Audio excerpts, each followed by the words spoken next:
Ladies and gentlemen, good day and welcome to the Aptus Value Housing conference call hosted by Dolat Capital.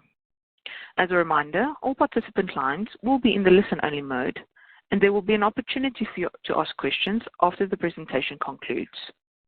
Should you need assistance during the conference call, please signal an operator by pressing star, then 0 on your touchtone phone. Please note that this conference is being recorded. I now hand the conference over to Mona Kitan. Thank you, and over to you. Thank you, Irene. Good evening, everyone, and welcome to the earnings conference call of Aptus Value Housing Finance Limited to discuss its Q3 FY23 performance. We have with us the senior management from Aptus to share industry and business updates. I would now like to hand over to Mr. Anandan for his opening comments, post which we can open the floor for Q&A. Thank you, and over to you, sir. Thank you, Mona. Ladies and gentlemen, good afternoon to all of you. I am Anandan, CMD of the company. I welcome you all to this conference call to discuss the financial performance for the quarter ended 9 months, ended December 22. I have with me Mr. P. Balaji, ED and CFO Finance, and Mr. C.T. Manoharan, our Executive Vice President in Business Development. The results and the investor presentation are already available on the stock exchange as well as on our website. I hope everyone had enough chance to look at it.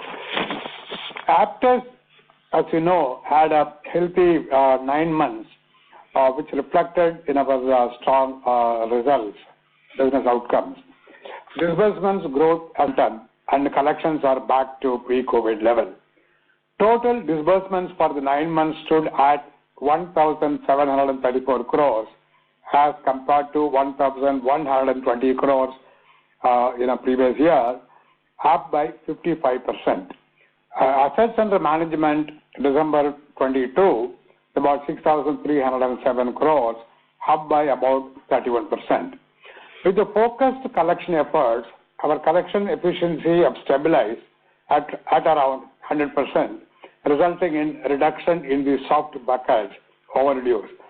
Our 30-plus DPD improved to about 6.27% from earlier 6.5 and prior to that 9.9.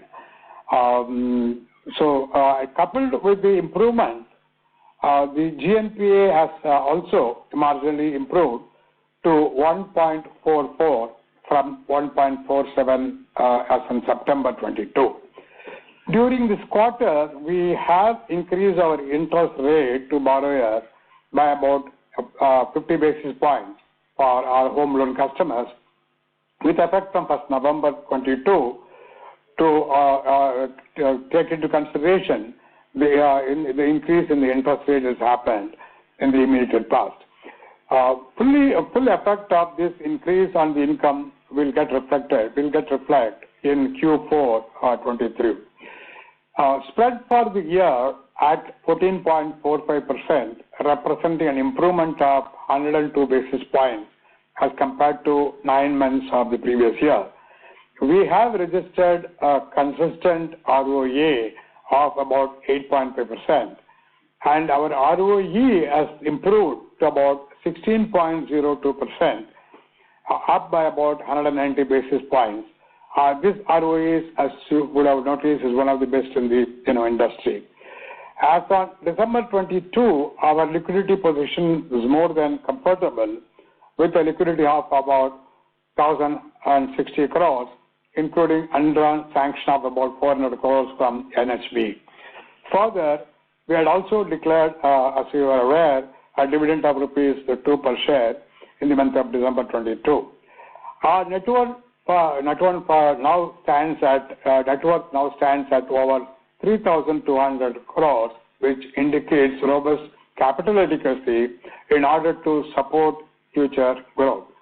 Key highlights of 9 months 23 performance being NII was at about 622 crores, up by 39% year-on-year. Spread at 14.45, up by 102 basis points YOY. Net profit at 365 crores, 41% higher YOY, and AUM about 6,307 crores, a growth of 31% over previous year. Disbursement for 9 months, as mentioned earlier, has grown by about 55%, and our NPA stands at about 1.44% as of December. Capital adequacy is very comfortable at about 79, and ROA at 8.5, and ROE is attractive at about 16.02. I would now hand over the line to Mr. P. Balaji, ED and CFO, to present various other business parameters. Thank you. Good afternoon, friends. As of 31st December, total live customers has crossed 1 lakh. It is a growth of 29% year on year. Total number of branches were at 215. We had added 9 branches in the first 9 months. 4 more branches, including 1 more in Orissa, has got opened in the month of January. Employee count was at 2,349. Major performance highlights as AUM grew by 31% to 6,307 crores. Disbursements increased by 55% year on year to 1,074 crores. Spread was at 10.45%, increased by 1.02% year on year. And OPEX to assets were at 2.75%.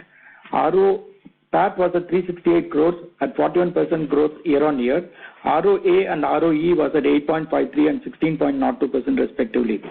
With regard to the asset quality, with focused collection efforts, 30 plus DPD improved to 6.27% in September 22, which was around 6.27 in December 22, 6.5% in September, and 9.91 in March.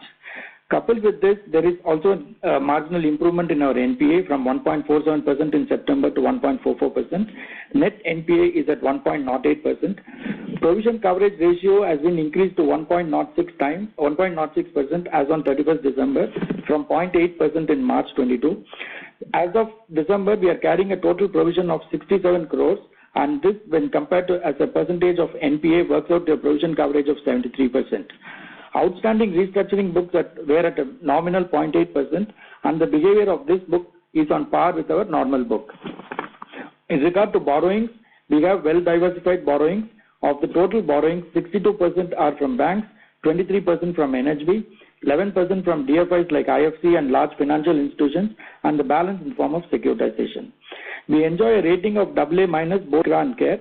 We had sufficient on-balance sheet liquidity of 1,064 crores, including undrawn sanction of 400 crores from NHB.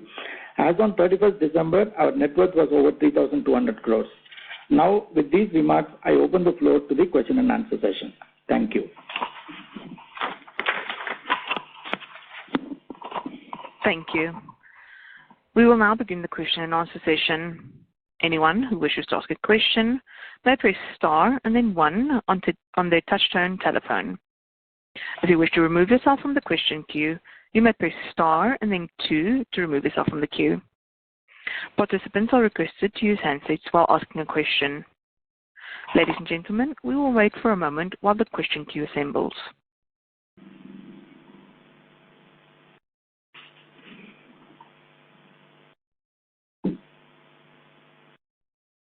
Our first question is from Amit Bhatt of MIT Engineers. Please go ahead.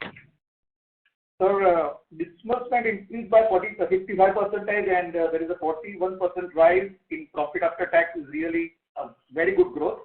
The question is, in the coming year, what will be the reasonable expectation of this disbursement growth, and what is the strategy to achieve that growth of more than 35 to 40% in disbursement? As you are aware, we've been having a consistent growth in the last 4 or 5 years, and we expect the growth to continue in the future also. We are working with a growth rate of around 25 to 30% in our loan book going forward.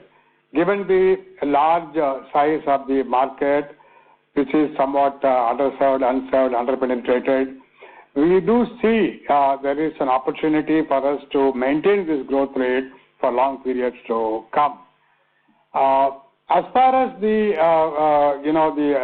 the strategy and the action plans to achieve this growth going forward is that one is that on the geography side we are looking at we have got a very good leadership position in all the southern states.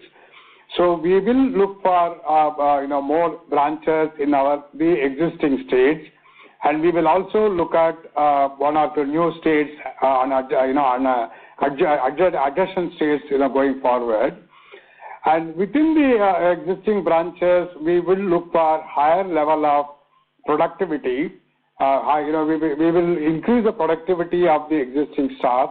We will add more staff at the field level, to get the additional, business. So in other words, the strategy is largely in terms of we will continue to grow both in the home loan as well as in our SME business, and we will continue to be a very strong player in southern India as we keep expanding into the other parts. And we believe in a very strong productivity. So we will look for higher productivity from the existing staff. We will add more staff. We will add more branches, particularly of the 4 southern states. Our branch network has been very good in Tamil Nadu and Andhra, and it is somewhat less in Telangana and Karnataka. So going forward, we will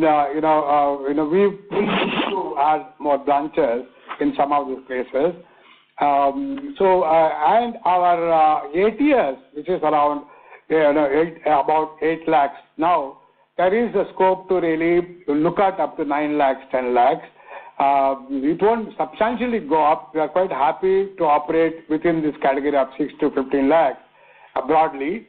But there is a scope in terms of our average ticket size also to move up. Even if it moves up to 9 lakhs from 8 lakhs, it is about 10% improvement in disbursements.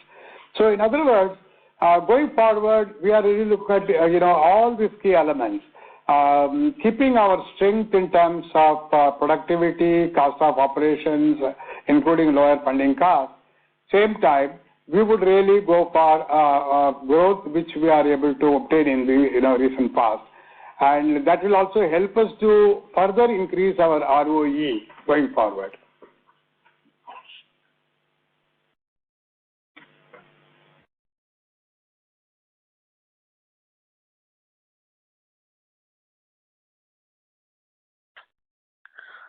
The next question is from Ashok Kumar of IND. Please go ahead.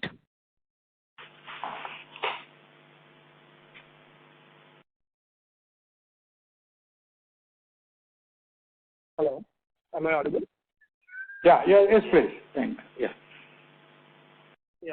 So first of all, congratulations on good set of numbers.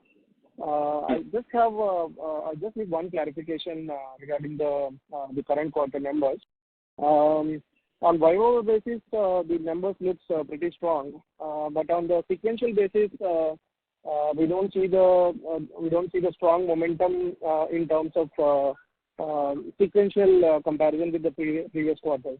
Can you please throw some light? Is there any slowdown in the business momentum in terms of the growth, and a little bit color on the guidance for the next year as well? Thank you, sir.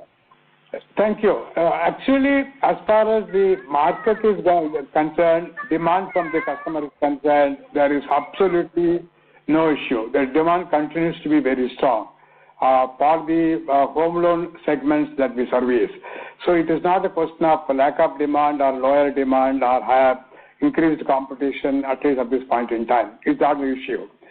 The issue that we had is really, as you must have observed, you said rightly, in the second Q, we had a 15% growth in disbursement over the Q1. So we have Q1, Q2 was 15% higher, which has been annualized, is almost 60%. So in other words, our Q2 was a very strong base and foundation. And on top of that, also what has really happened, we are able to grow, in of the 4 states, we are able to grow in Andhra, Telangana, and Karnataka in this, in Q3. But in the state of Tamil Nadu, because of certain staff changes, a couple of are the cluster manager levels, and couple of branch level, there is slight dislocation in Tamil Nadu, which has been corrected. And so it's an internal staff related issue that we have acted upon. And so to that extent, there was slightly lower growth in Tamil Nadu alone, not in the other states. And going forward, in fact, though as you must have also observed, though the disbursements are really static compared to Q2, but as far as the loan book is concerned, you must have about 5 or 6%, which annualized, it comes to about around 25% growth rate and things like that. So in other words, our loan book has grown, our income has grown, our PAT has grown. But then on the disbursement of a particular issue that we have resolved, and that was also in a particular market only. But otherwise, we don't really see any hindrance for our growth going forward. Even for Q4, I think we are looking at a better growth. Exactly. Our projections for Q4 will be better, and we will we'll get back our growth and maybe more than our growth that we have achieved so far. Yeah. Yeah. Thank you, sir. That helps. Just a follow up on that. So since we are saying that the internal staff issues which are there at some branches in Tamil Nadu, so do we see this is going to cover up in the Q4, given the fact that the second half of the every financial year we show pretty strong performance. That is one. And other portion of my question was still waiting for an answer. Any guidance on the next year growth? I mean, is the growth momentum is going to sustain for the next couple of years in the long term process? No, we are planning and we are confident of pursuing a growth rate of around 25-30% in the loan book going forward in the next 3 to 5 years, because we believe the market in affordable housing finance is large, and the share of our not only share, all the players put together also the share is the penetration is low. So to that extent, there's a long runway to go. Now, obviously, there will be some internal issues in terms of branches, in terms of staff and productivity, that kind of issues. But that we are very confident of, facing and resolving as we have done in the past. And even in the current year, that's why we have grown. In the 9 months, we have grown by 50% disbursements higher than the previous year, and our loan book has grown by about 31% higher than the previous year.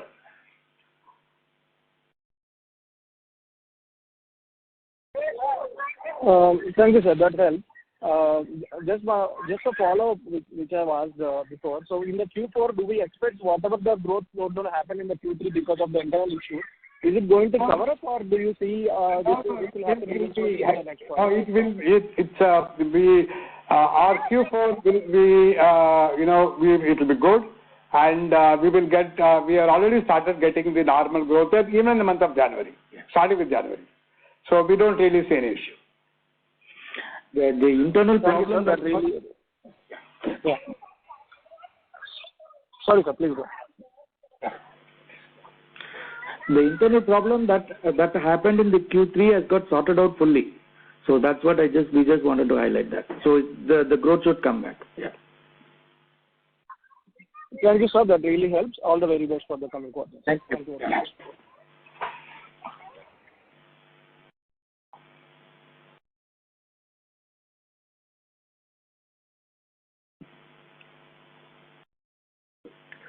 The next question is from Ankit Bansali of AV Investment. Please go ahead. Hello. Yes, Ankit. Good afternoon.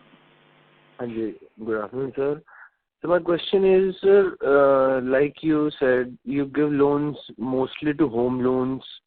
Mostly the loans are into home loans. Sir, on what basis you calculate GNPAs and net NPAs?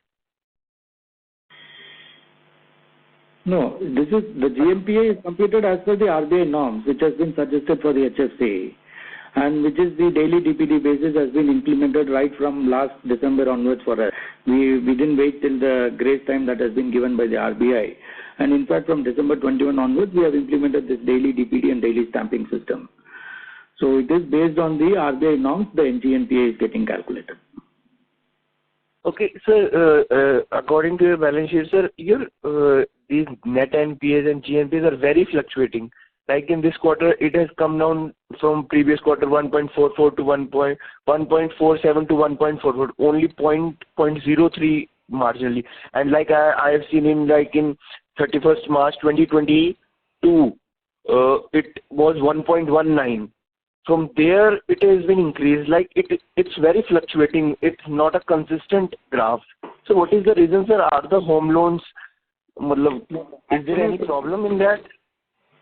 It's actually not fluctuating. As of 31st March, it was around 1.19. Okay, the full effect of this daily DPD stamping came into effect in December, but it took time for us to.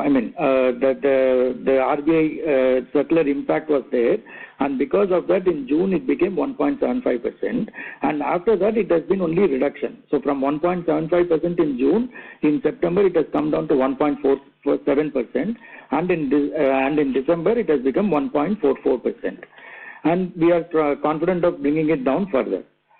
Actually, just to add to what Mr. Balaji said, our 30 plus outstanding, 30 days plus overdues, as on December, it is 9.91. 30 plus. December. It was 6.27 as on December 2, which was 6.5 earlier September, and it was 9.9 in June 22, and it was 12.98 in March 22. So in other words, it has been considered after the COVID impact. Our collections in the last 6 months, it's almost a little over 100%, resulting in there's a continuous and constant improvement in our outstanding positions. As far as the all the dues are concerned, there is significant reduction happening in place. It's not fluctuation. Actually, it's a one-way reduction that's been happening. Now, when it comes to the NPA that you had mentioned, that alone, because the new RBI guidelines came in effective December, that new RBI guidelines have resulted in NPA going up to almost all financial players, anything between 0.5% to 1%, almost to everyone. Now, that blip has happened, and after that, again, it started really coming down. For us also, it is really started coming down, and our NPA today at 1.44. First, it has not really gone up over September or June or kind of thing. And second thing is that we are also trying to work on that and further reduce it going forward. And irrespective of that, they also provided adequately to take care of the NPA, if any. Okay, sir. My next is, sir, with the kind of all the growth story of India, sir, what next leg of growth are you seeing in the company? From which sector? Is it home loan? Yeah, next you are being translating into another, or you are seeing for next 10 years, home loan is the main growth for the company? No, there will be actually home loan will continue to be our main focus area. But in addition to that, we are also into what we call the financing for the small businesses, SME business financing. We currently have a loan book of around 700 crores, in the SME business, which is good in terms of, and we have got a good growth opportunity also. And the customer profile, customer location, and this loan also we give only fully secured one, based on the residential property as a security. So in other words, our two engines of growth will be, one is the home loan and second is the SME business loans. Both will grow. But we will not, at this point in time, we don't have any plans to diversify into any other retail products, secured or unsecured. Okay, thank you, sir. Thank you. Yes, sir.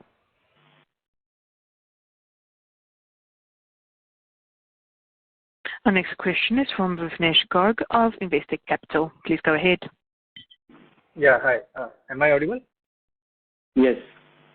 Yeah, hi. Thank you for the opportunity. 3 questions from my side. Firstly, what was our BT out rate for the quarter and staff attrition rate for 9 months? Yeah. Our BT out, let me first talk about pre-closures and then I'll talk about the BT out. For the 9 months, the pre-closure rates were around 7.9%. Of that, almost 5 to 5.5% is on account of own source that got pre-closed. That means the customer had money, so he didn't borrow from any other bank or any lending institutions to repay our loan. So that is for almost 5 to 5.5%. So the balance 2% is the BT out, so which has gone to other financing companies. Okay, so that is on 9 months, YTD basis. Yeah, very, very minimal. Yes, yes. Okay, and staff attrition? Yeah. As far as staff attrition is concerned, our staff of about 2,400. We have our what we call the band 1 at the senior management level. The attrition is only not more than 2-3%, or near about nil, I should say. And in band 2, where we have got all the managers, middle managers, senior managers, band 2, our attrition rate again is low at around 4 to 5% only. Now, it is really the band 3, what we call our field officers, which is really comprising of the sales officers, collection officers, legal, technical, team at the branch level. Our attrition is slightly higher, though it compares well within the competition. Still, the attrition is around 18 to 20%. That is what we are working to reduce it further. Of course, it compares based on our interfirm comparison and available data comparison. It compares reasonably well with our competitor, but still, we look at it something high, and we are working towards reducing that. Okay, 18 to 20%. Sorry? 18 to 20. 18 to 20%. Yeah. So the sales officer level. Yeah. Right. And sir, thirdly, what percentage of our book is at fixed rate, and what is the structure of that fixed rate? Is it fixed rate for the whole life of the loan or for some period of the time? No, actually, our fixed loans are almost about 78%, and our variable rates are the balance 22%. And this fixed rate it is fixed for the entire tenure of the agreement, right from the day the the agreement is commences. We have not really gone for, first 2 years it will be fixed, after that variable, that kind of issues. So it is really fixed for because given the nature of our customer and which are largely rural based, typically district headquarters, taluk headquarters, and given our loan size, which is around 8 to 9 lakhs rupees, and in fact our outstanding loan per customer today is only about 6 lakhs. And given our EMI, which is about 12,000, on average about 12,250 rupees to 12,500. Now these customers, they find it complex to understand the variation, the interest rate situation, and that's why they are willing. On the other side, they are willing to pay for the risk associated with the interest rate. For that, they are willing to pay. But the basic management of ALM and liquidity is something which we are taking care of, and we are pricing our products also in line with that. Got it, sir. Thank you for your response. All the best for coming forward. Thank you.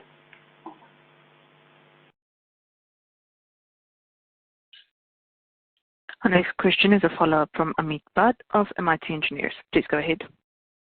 Sir, management regularly interacting with lots of institutional investors. What is the concern that with such a clear growth, there is no incremental demand from the institutional investors, and even the price is below the IPO price, but there is no demand. So price is the god. So what is that we don't know and they know, so that's why they are not investing in our company? What is it? See, actually, when we speak to the analysts and the institutional investors, I mean, both Mr. Anandan and myself meet them, but they have not expressing any concerns over investing in stock or the business model, basically. But I mean, beyond that, I don't think I can answer that. Just to add to, it's a tricky question, but nevertheless, I'll try to answer. Basically, we are really focusing on the performance of the company. And our company has been performing well and consistently. And, so either in terms of growth, in terms of, quality of assets, in terms of profitability, in terms of any parameter, we continuously add value and continues to add value to all stakeholders, including shareholders. So that's one of the reasons why we have really declared our dividend also. Apart from increasing the overall shareholder value, we definitely want to increase the overall shareholder value, and that we believe we can achieve largely through focused performance and good performance on a continuous basis, on a long-term basis. That we are doing it. But then, as far as the share prices are concerned, better than us that there are several headwinds, and both macro and micro, and caused by different developments, and for different sectors and things like that. So those, we believe, even in the situation, what we have, apart from performance, we have now taken the other obligation types of continuously interact and share our performance and what we are doing with the analysts and investors more and more, and then leave the marketplace basically left to them, really. Thank you, sir. Thank you. Yes.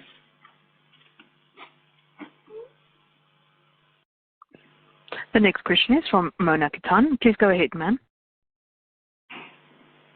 Yeah, hi, sir. A few clarifications from my side. So, firstly, where would be the incremental cost of funds and incremental yields for us?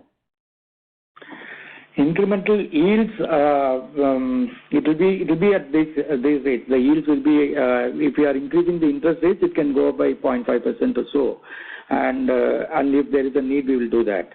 And on the cost of funds, as we guided in the last quarter. Mona, you are able to hear me? There is some disturbance. Yeah, I'm able to hear you. Please go ahead. See, as regards the cost of funds is concerned, as we guided in the last quarter, some of the variable rate loans are getting repriced in Q3 and Q4. This will be partly adjusted when we draw NHB borrowings. But we didn't draw much of NHB borrowings in the third quarter because we had adequate liquidity, and because of that, if we draw the funds, it will only result in negative carry. So we will be drawing that balance 400 crores in this quarter, which will aid in balancing out the interest cost and then take it forward. Basically, our incremental interest cost now comes around 7.8%. Around 7.8 to 7.9% is coming on incremental interest cost. As far as our yield is concerned, our yield is around 15% on home loans and about 21% on the business loans, and quasi-home loans around 17.5. Our weighted average yield is over 17.5%. So that's where we are having a good interest spread, good NIM, and good ROE.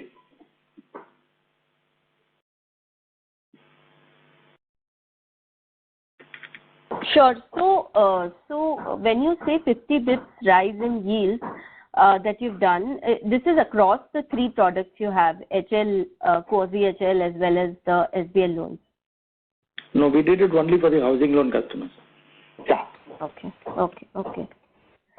And secondly, so you had guided for stage 3 assets to decline to 1.3% by March, and so that target is still workable? Yes. We are at 1.44. We just have to reduce by 0.14%. We are on the job to get that done. Sure. And this quarter, the tax rates were a little higher at 25%. So how do we read that? And could we expect... what happened, see, there is a benefit which is available to us under 80 JJAA. See, that is linked to the actuarial valuation. So that we do every half year. So it is that benefit under 80 JJAA is taken every half year. So because of that, there is an increase in the tax rate. But on the overall basis, I think it is still at 22% or so. Okay. And where would the 1+ DPD stand as on December end? December was at 8%. Last time it was at 8.75. It has reduced to 8%. Okay. Thank you, sir. That's all from my side. Thank you, Mona. The next question is a follow-up from Ankit Mansuri of AV Investments. Please go ahead. Hello? Yeah. Sir, with the kind of questions I have been, sir, overall company's main principle of delivering growth, delivering value to shareholders, what are your final comments on that? We right from the inception of the company on a consistent basis last 12 years, we very strongly believe in value creation. And, apart from our obligations, responsibility to all the stakeholders, customers, we at the same time believe in creating a good value, so that every stakeholder can get benefit out of it. And that's how we have grown the company as a very profitable company, and a company, given the risk that we undertake in this business, and we have priced our products reasonably well. We have some of the leveraging pricing power that we have in this particular market segment, and our cost of funds are managed, and our productivity is one of the best, which means our OPEX is one of the lowest. And so that way we've been consistently delivering a NIM or ROA or and in fact even ROE we have now reached from 14.5% of the last year. We are now at about 16%. In the 16% ROE, if you look at it, there will be very, very few companies which will be delivering an ROE of 16%. We have not only delivered that, we are confident of improving it also going forward. So, in other words, we would want to really, we would want the investors in this company to see this company as a value-creating company now and into the future. Okay. Sir, so we can assure, as a shareholder, to get best from the company. That's what we are striving for. Yes, that's our objective. That's why we exist. That's why we exist, actually. But sir, we are a little concerned that the share price is very diminishing. It's very one time it goes to, because as a shareholder, I only look at the company creation and my price. Share price is very, that's why I'm a little concerned. That's why I asked that question, sir. Understand. But from the company point of view, we are wanting to perform the best, and we want to maintain good growth rate, good margins, good profitability, and I'm sure the market also will recognize it, in time. Okay. Thank you, sir. Thank you very much.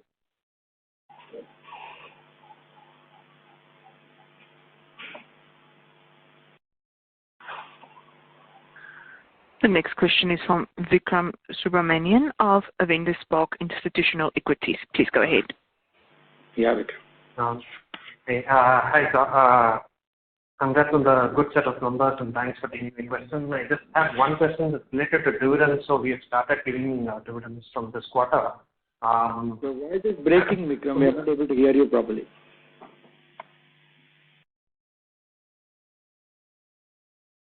Hello, am I audible? Yes. Yeah, so my question is regarding dividends. So we are a high growth company, but at the same time, we are sitting on excess capital. So I understand the rationale behind dividends, but is there a low water mark or threshold of capital adequacy ratio at which we might stop dividends in the future? And what is the dividend policy, or basically what kind of payout can we expect sustainably in the near to medium term? See, the question is that, if you really look at our, margins and our PAT and earning per share and things like that, we have got enough leeway to sustain the dividend rate that we have declared, in the currently. So, in other words, on a 500 crore estimated profit this year, we have really our dividend best will be about, a certain percentage. That percent, and leaving enough money, for the business growth. And so now in the future business, one thing is very, very clear is that there may not be any need at all for this company to raise capital in future, given the fact that the base leverage is very low. Our gearing today, our leverage today, our borrowing rate today is low. So that is one. Second thing is that our profitability in terms of ROA is, one of the highest, is almost twice of the next best company in affordable home finance segment itself. So these provides us a flexibility for the board to decide a reasonable PAT dividend payout ratio, which is sustainable into the future as well. But I won't be able to really exactly give it to you what will be the percentage, because the dividend percentage is something, dividend payout percentage is something to be decided by the board, as you know. But it's clear that the dividend that we have declared will be sustained into the future as well. Got it, sir. That was a clear explanation. Thank you.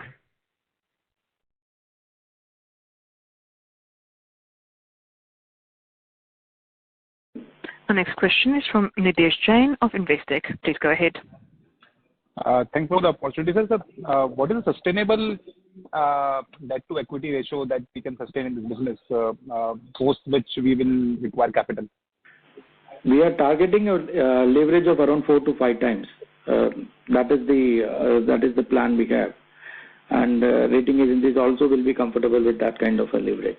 The other aspect is that we also believe in, we also believe in building up this business, making a reasonable profit and profitability either in terms of ROA or ROE based on the core business part of it rather than on the leverage related. So we don't want to be sort of, leveraging it 10 times to 11 times, that kind of thing. Then 10 times leverage giving a ROE of 2%, it's not really connected with the core business. It is connected with the financial leverage. We don't believe in that philosophy.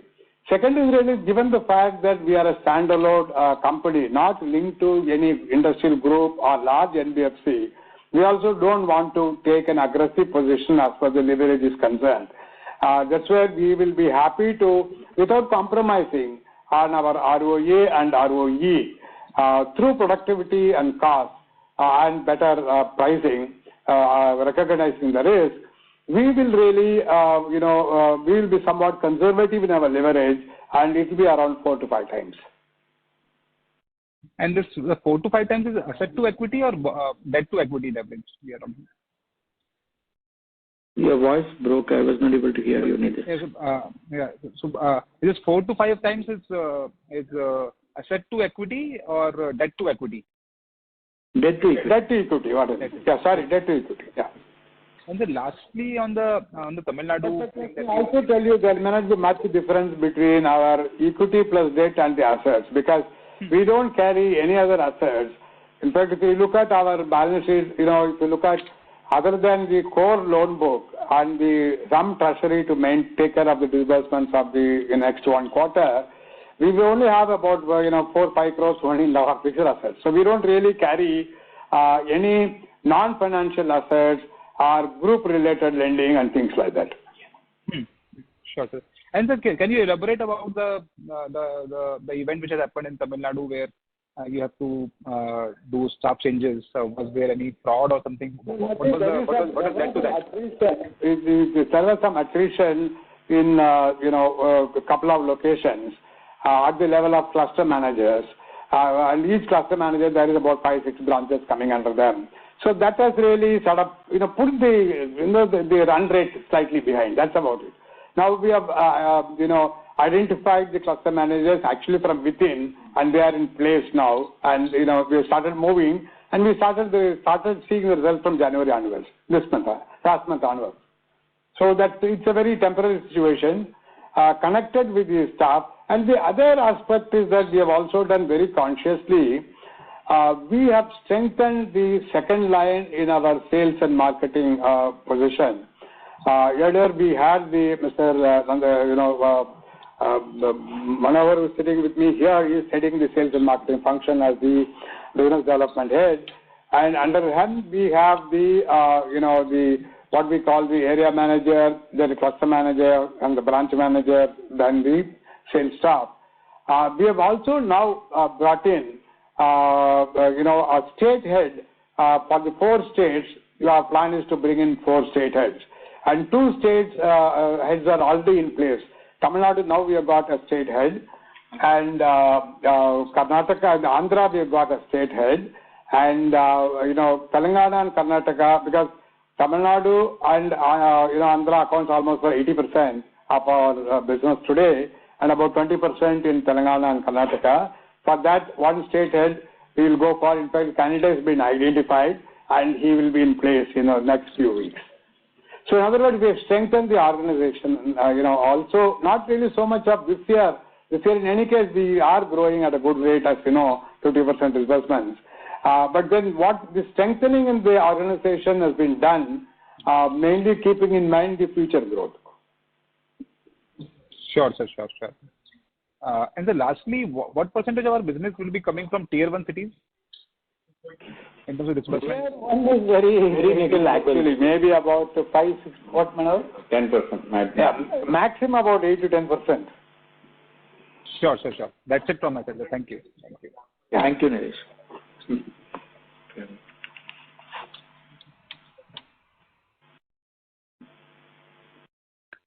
The next question is from Shintan Shah of ICICI Securities. Please go ahead. Yeah. Hello. My question. Congratulations on good set of numbers. So I have a question on the OPEX to assets. So OPEX to assets from the last few quarters that has been in for the company. So in terms of what would be our strategy going ahead on this OPEX to assets, where are we looking at this number? So it has been like around 2.75% for 9 months FY23 versus 2.53 for FY22. So where are the incremental expenses going? Any thoughts on that? So is it on technology or branch expansion, or for future growth we are building some capabilities? Any thoughts on that would be helpful. No, you are right. Actually, our OPEX as a percentage of the assets is only 2.75%, rightly put by you. And as you must have observed, there is no increase in that percentage compared to Q2 and Q3. But compared to Q1, you are absolutely correct. There is an increase. There was an increase. And going forward, we fundamentally believe that we must be one of the most cost-efficient organization, productivity-oriented organization. Our OPEX will be one of the best in the industry, possibly the lowest in the industry. That philosophy we buy. So all the time, the asset cost of operations will be and our LR to ensure that we continue to have this cost advantage, OPEX cost advantage. But whatever little increase has happened also is a very conscious decision, spent or being spent to strengthen the organization and particularly bring in quality people at the second level, in the tier 2 senior management level. We have done that in sales and marketing. We have done that in credit. We have done that in collections. We have done that in the finance and compliance area, audit area, and all. So this is a conscious decision to strengthen the organization to manage the next level going forward. There, we had consciously gone for certain spending to hire talent that is required, for this business. And apart from that, as you are right, we normally add about 20 branches, 20 to 25 branches a year, and there's some, but the benefit of it will come in future. So we on a everyday year basis, we continue to incur that. This year also we plan to incur that. We are incurring that. So that, and of course, you have said absolutely right in terms of the technology is an area where we are very consciously investing. Technology which enables us to do better onboarding, better sourcing, onboarding, underwriting, collections, legal, technical, every aspect of our business, we would want to invest and both in the one-time capital expenditure, also on the day-to-day, IT-related expenses. So these are the areas. Otherwise, we don't have anything. Of course, the other aspect is a very conscious decision to strengthen the provisioning norm. Also, we have taken it because it's more as a prudent measure in terms of, for accounting purpose. Yeah. And also, Chintan, for FY22, it was only 10 months, this thing, because COVID was away 2 months. So the cost was also less. Yeah. Okay. Thank you for the elaborate explanation. Sir, just one more thing on the provision, as you mentioned. So we have very well taken the total provision coverage on total assets to 1.06%. From 0.41% in March 21, and despite that, we have been reporting quite healthy ROAs. So that is quite commendable. So you're now, I think we had a target of close to 1%. So now we are almost at 1.06%. So now we would be stabilizing this at current levels, or would we be strengthening it further from year on? See, currently it is at around 1.06. At the best, we can strengthen it up to say 1.1%. Broadly, it will be at that level. It will not be more than that. So now it is largely done. Yeah. Okay. So now it is basically largely done. We are largely done with the incremental provisioning, increasing the coverage. Correct. Sure. And so, sir, on the again on the OPEX part only, I'm coming back. So OPEX would largely remain in this range only, 2.7, 2.8%. So the quality staff which we had to hire, that is almost also now we are done with it, right? Yes. So I think that's it from my side. Thank you.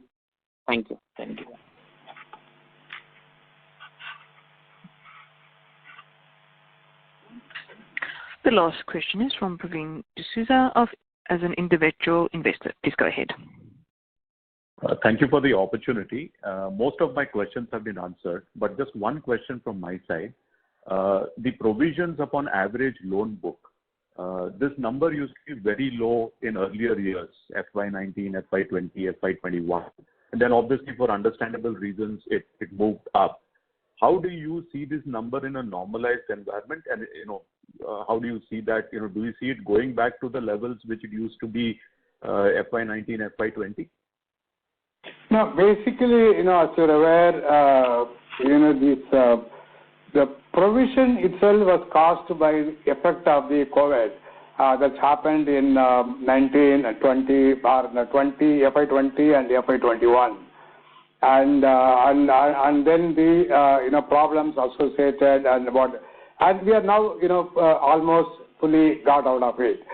And going forward, actually, there are a couple of things. One is that there is an accounting policy change itself from the earlier accounting system to the present accounting system, where we need to provide based on the expected credit loss.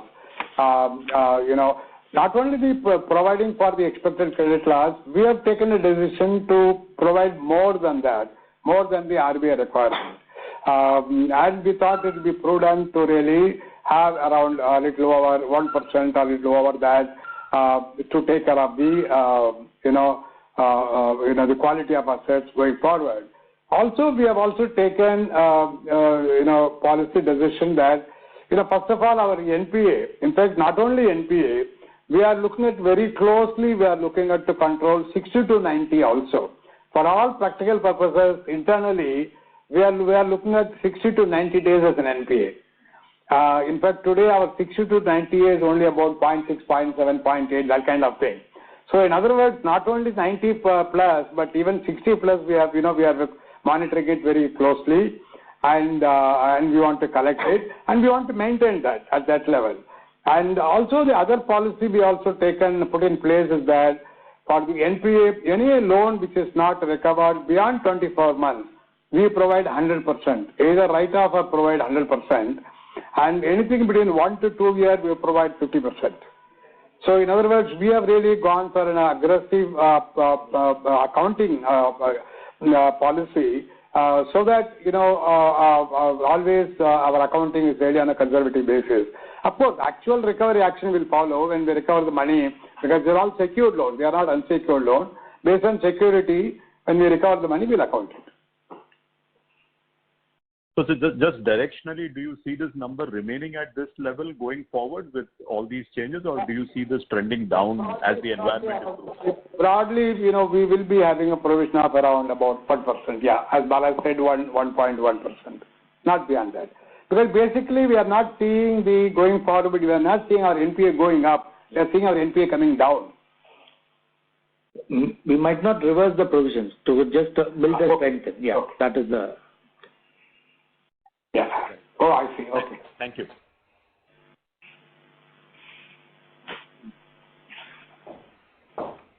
Ladies and gentlemen, we have reached the end of the question and answer session. I would now like to hand the conference back to Mona Khetan for any closing remarks. Thank you everyone for joining us today. We thank the management for this opportunity to host the call. Thank you, sir, and Mr. Anandan, over to you if you have any closing remarks. Thank you. Thank you. Thank you, Mona and Elaine, for joining us today. For everyone who is joining us today, and we thank. I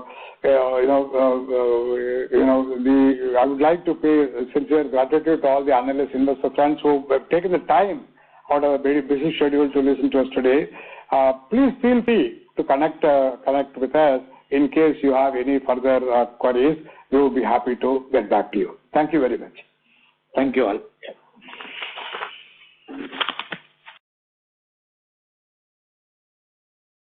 On behalf of Dolat Capital, that concludes this conference. Thank you for joining us, and you may now disconnect your lines.